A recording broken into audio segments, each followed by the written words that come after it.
Okay, Aryavart competition classes में आपका स्वागत है। मैं आपका हिंदी अध्यापक धनीराम इप्टा।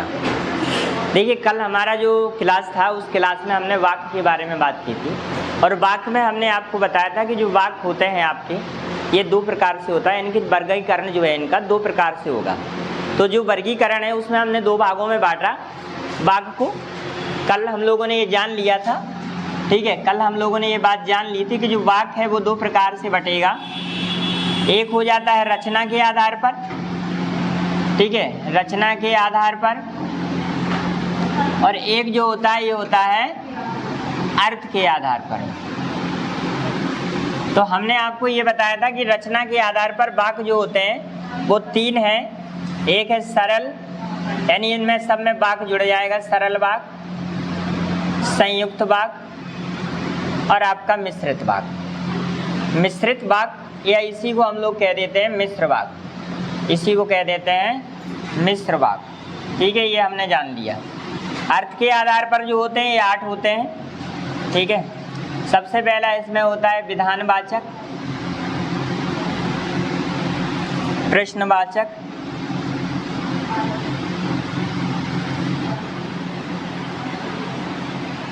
निषेधवाचक,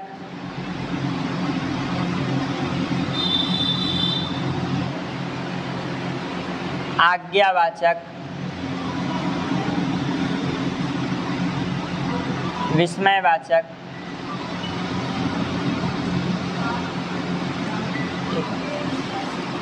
संकेतवाचक। इस प्रकार से ये 8 होते हैं आपके, ठीक है। अभी हमने आपको 6 लिख दिए हैं, अभी हम आपको और भी लिखवा देंगे, कोई बात नहीं, आप आगे देखिएगा, ठीक है।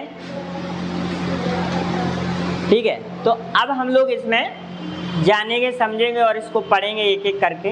ये भी हम आपको पूरे पढ़ाएंगे, लेकिन सबसे पहले हम लोग सरल वाक्य पढ़ेंगे। उस सरल वाक्य में कल हमने आप लोगों को बता दिया था कि जो सरल वाक्य है वो क्या होता है, कैसे होता है, ये हमने आपको मैम बता दिया था। आज हम बात करेंगे संयुक्त वाक्य के बारे में। तो आइए हम संयुक्त वाक्य के बारे में जान लेते हैं। इसके बाद मिश्र और फिर हम लोग यहाँ अर्थ के आधार पर जो वाक्य होते हैं इसके बारे में हम बात शुरू करेंगे।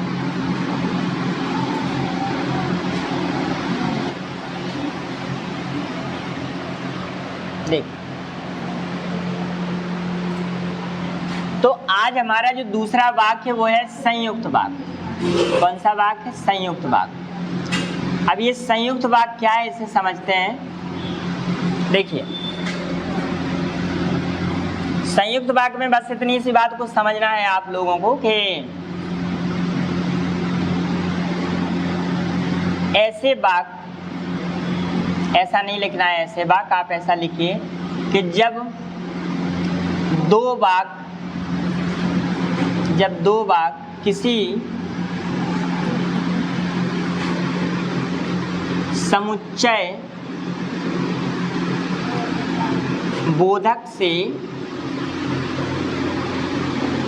से जुड़े हों। जब दो वाक्य किसी समुच्चय बोधक से जुड़े हों। अब समुच्चय बोधक का मतलब ये है जैसे तथा, एवं, और, किंतु, अथवा, ये जो तमाम चीज़ें हैं बेटा ये होते हैं समुच्चय बोधक। जब हमने आपको समुच्चय बोधक वाला टॉपिक पढ़ाया था तो हमने आपको डिटेल में बताया था कि जो समुच्चय बोधक होते हैं कौन कौन से होते हैं, कितने प्रकार के होते हैं, ठीक है। ये चीज़ हमने आप लोगों को पहले बताई थी, ठीक। तो इसलिए हम इसके बारे में आपको अब यहाँ डिटेल में बताने की ज़रूरत नहीं है। बस केवल आप ये ध्यान दीजिएगा कि संयुक्त जो वाक्य होंगे वो कैसे इन चीज़ों से जुड़ जाएंगे। जैसे मान लीजिए मैंने लिखा कि राहुल कानपुर गया और उसने किताब खरीदी।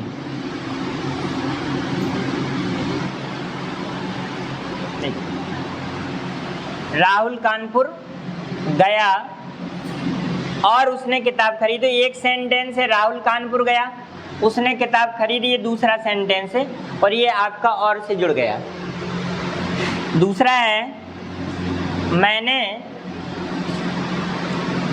समझाया किंतु वह नहीं माना। मैंने समझाया, वह नहीं माना, किंतु ओके, तो ये किंतु से जुड़ गया। तीसरा है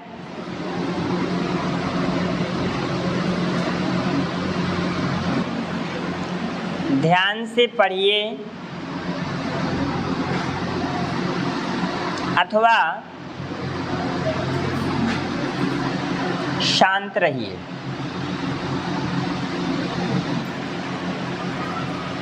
ध्यान से पढ़िए अथवा शांत रहिए।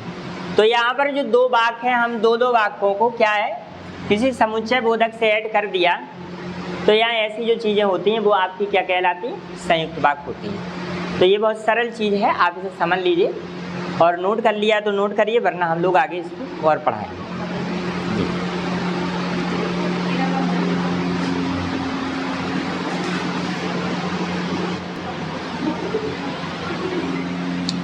देखिए अभी आपने जाना था संयुक्त वाक्य, और अब संयुक्त वाक्य के बाद हम लोग बात करने जा रहे हैं मिश्र वाक्य के बारे में। ये मिश्र वाक्य क्या है इसके बारे में समझ लीजिए। जब किसी प्रधान उपवाक्य से दूसरे आश्रित उपवाक्य जुड़े हों तो इसको हम लोग क्या कहते हैं, मिश्र वाक्य कहते हैं। अंग्रेजी में इसको हम लोग कॉम्प्लेक्स बोलते हैं। देखिए सरल वाक्य को बोलेंगे हम सिंपल सेंटेंस, जो संयुक्त है उसको कंपाउंड बोलते हैं, और ये जो आपका मैडम मिश्र वाक्य होता है इसको हम कॉम्प्लेक्स बोलते हैं अंग्रेजी के अनुसार। क्योंकि आपकी अंग्रेजी भी ठीक होगी तो और भी अच्छा लगेगा। यहाँ जाइए अगर कोई दिक्कत हो तो आराम से, बस उसी पे ठीक है, ओके, आराम से आप देख लीजिए। तो कहने का मतलब ये है कि जब किसी प्रधान उपवाक्य से दूसरे आश्रित उपवाक्य जुड़े हों। अब यहाँ पर बात आती है प्रधान उपवाक्य और फिर यहाँ पर बात आती है आश्रित उपवाक्य। यहाँ दो चीज़ें आती हैं। अब आपको दोनों चीज़ें समझना है तो ये अलग मैटर है, लेकिन हम आपको क्या करेंगे, एक पहचान बताएंगे। पहचान क्या है भाई, आपको एग्जाम में थ्योरी लिखने को आनी नहीं है। थ्योरी से रिलेटेड कुछ भी नहीं होता है एग्जाम में, जितना होता है एमसीक्यू होता है। सारा का सारा एमसीक्यू बेस्ड होता है। आपको जो कुछ भी पढ़ना है समझना है वो एमसीक्यू बेस्ड है, यानी आपको ऑप्शनल है। अब ऑप्शनल में चीज़ों को समझना आपको आना चाहिए कि हाँ ये चीज़ ऐसी है, ये चीज़ ऐसी, इतना आपको समझना है केवल, और कुछ नहीं समझना। देखिए यदि वाक्य में कॉमा मिल जाए, की मिल जाए, तो मिल जाए, जैसे ही या वैसे ही आपको मिल जाए, या आपको यहाँ पर मिल जाए ज्यों, या मिल जाए त्यों। देखिए अगर आपको इस प्रकार की चीज़ें, इस प्रकार के शब्द वाक्य में कहीं भी मिल रहे हैं तो आप समझ लीजिएगा कि वो आपका जो वाक्य है वो मिश्र वाक्य है। क्या है, मिश्र वाक्य है। या आपको ही मिल जाए, आपको बस केवल इतना समझना है कि अगर हमें वाक्य में, भाई साहब अगर किसी वाक्य में आप कैसे पहचानेंगे कि मिश्र वाक्य है, भाई आपको मिश्र वाक्य पहचानना आना चाहिए। पहला काम क्या है, मिश्र वाक्य पहचानना आना चाहिए। थ्योरी आप भूल जाइए, कोई टेंशन नहीं है। तो देखिए सर अगर वाक्य में आपको कॉमा लगा मिल जाए, की लगा मिल जाए, जैसे ही वैसे ही मिल जाए, ज्यों त्यों मिल जाए, या आपको ही मिल जाए, अगर आपको इतनी चीज़ें कहीं किसी वाक्य में मिल जाती हैं तो आप समझ, चाहे वो वाक्य प्रारंभ में मिले या वाक्य अंत में मिले या बीच में मिले, एक दो सेंटेंस आप देखेंगे तो सर अपने आप समझ जाएंगे। देखिए ये आपका मिश्र वाक्य है कि घर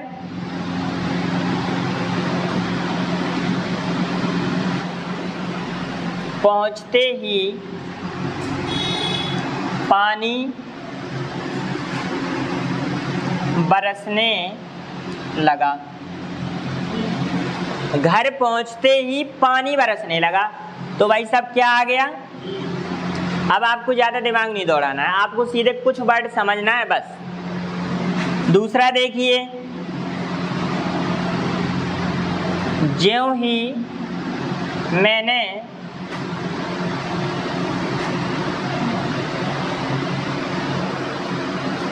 ज्यों ही मैंने खाना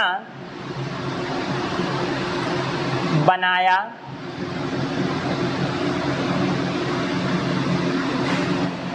त्यों ही बिजली चली गई। बिजली चली गई।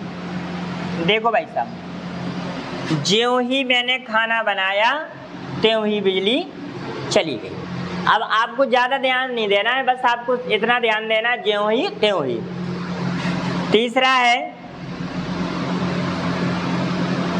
इतना ही बोलिए कि लोग समझ सकें। समझ सकें। अब यहाँ पर किया गया। कुल मिलाकर के आपको बिल्कुल भी परेशान नहीं होना, बहुत सीधी सीधी सी बात है। अगर इतनी चीज़ें आपको कहीं, अब आपको देखिए 2 चीज़ें हैं बेटा, कुछ तो याद करना पड़ता है? तो मैं क्या कह रहा कि सर आपको कहीं भी कुछ भी अगर इतने सारी चीज़ें मिल जाती हैं, अब आपके मन में एक ख्याल जरूर आ रहा होगा, क्या कि अगर भाई साहब ये मिश्र वाक्य है तो इसको हम सरल वाक्य में कैसे बदलें, ये संयुक्त वाक्य में कैसे बदलें। बात समझ में आई? देखिए, अगर घर पहुंचते ही पानी बरसने लगा और अगर हम इसको संयुक्त वाक्य में बनाएंगे तो क्या बनाएंगे कि घर पहुंचा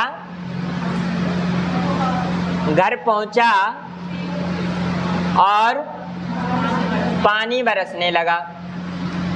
पानी बरसने लगा। भाई साहब देखिए, घर पहुंचा और पानी बरसने लगा, तो यहाँ पर और आ गया, तो ये जो था यहाँ पर ही था, मिश्रित था, लेकिन जैसे ही और लगा तो 2 सेंटेंसों में डिवाइड हो गया सेंटेंस और जाकर के आपका संयुक्त वाक्य बन गया। कोई परेशानी? अब अगर मान लीजिए मैम आपको बनाना है सरल वाक्य, तो इसका सरल आप कैसे बनाएंगे जरा बताइए।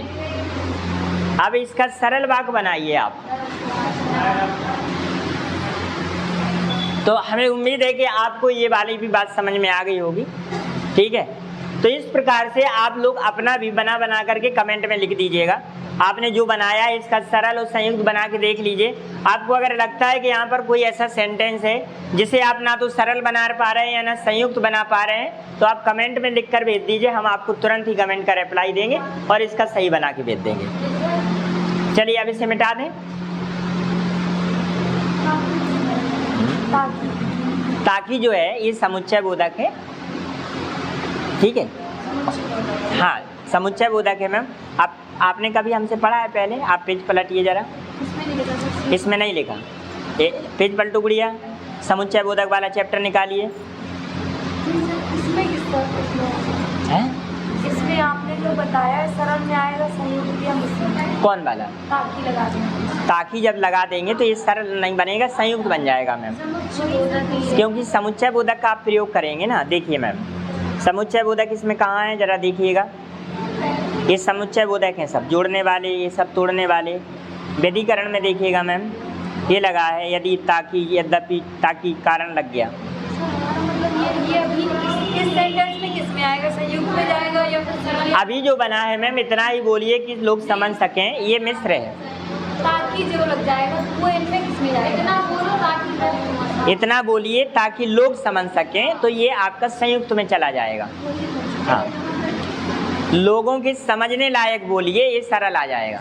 ठीक है मैम, ये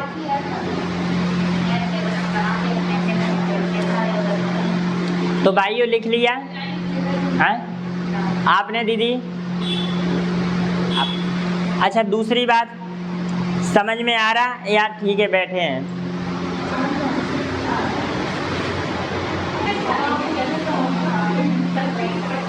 तो इसे मिटाते हैं। वंदना नोट हो गया?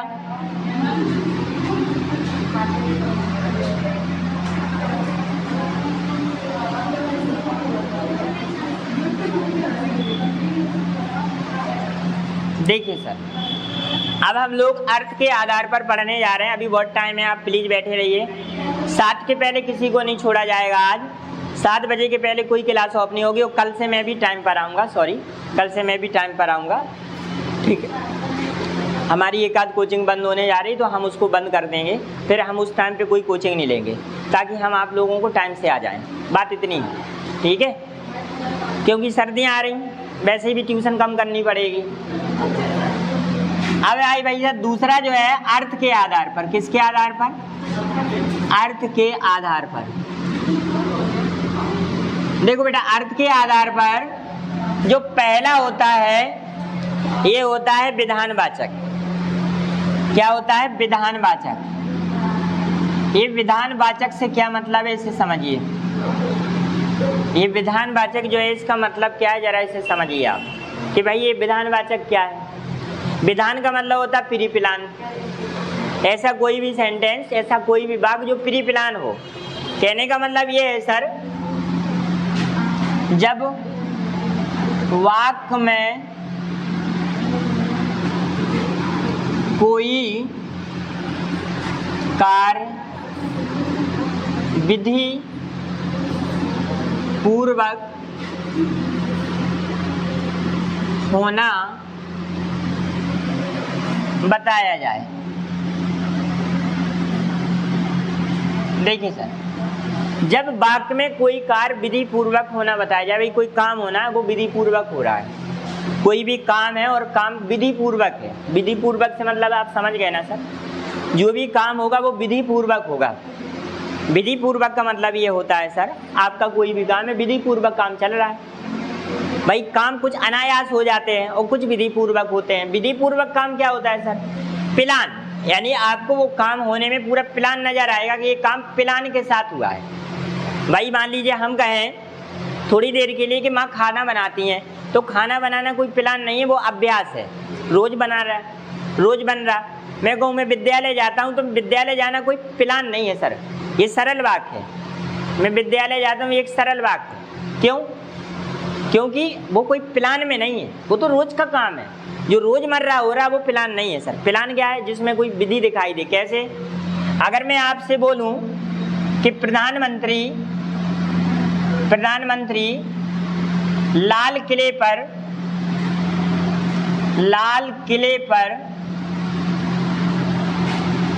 झंडा फहराते हैं, झंडा फहराते हैं। देखिए जरा, तो बेटा ये बताओ, प्रधानमंत्री के द्वारा लाल किले पर झंडा फहराया जाना, ये काम क्या अचानक हो गया होगा? ऐसा तो है नहीं कि प्रधानमंत्री जी का मन किया और लाल किले पे झंडा फहराए। आप बताएं, अगर ऐसा होता हो तो नहीं होता है। देखिए मैं यहाँ लिख दूं कि बहन भाई की कलाई पर, अभी रक्षाबंधन आ रहा, राखी बांधती है, राखी बांधती है। बहन भाई की कलाई पर राखी बांधती है। बेटा तो आप बता दो, हर दिन राखी बांधती हो? कोई विधि होगा, कोई प्लान होगा?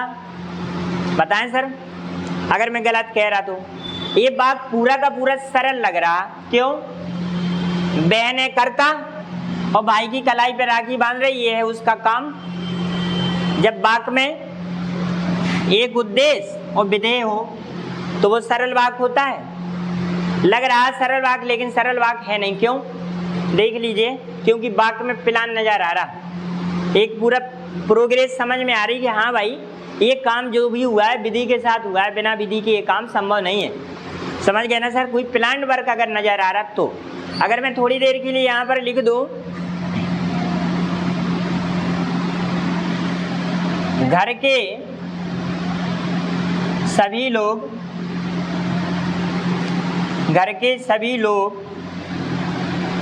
दीप जलाते हैं। घर के सभी लोग दीप जलाते हैं, तो भाई जितने भी दीपक हैं ना, अगर सब लोग जला रहे हैं तो ऐसा तो होता नहीं है भाई कि घर में कोई पूजा हो रही है, पूजा पाठ हो रही है, तो पूजा पाठ में सब लोग दीपक जलाएं।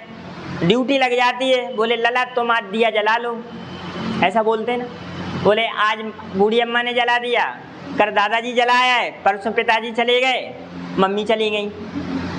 लेकिन अगर भैया घर के सभी लोग दीप जलाते हैं, सभी लोग, तो कब जलाएंगे? दीपावली पर। और एक साथ अगर दीप जला रहे हैं तो ये प्लान है, क्योंकि बिना प्लान के आप एक साथ दीपक नहीं जला सकते।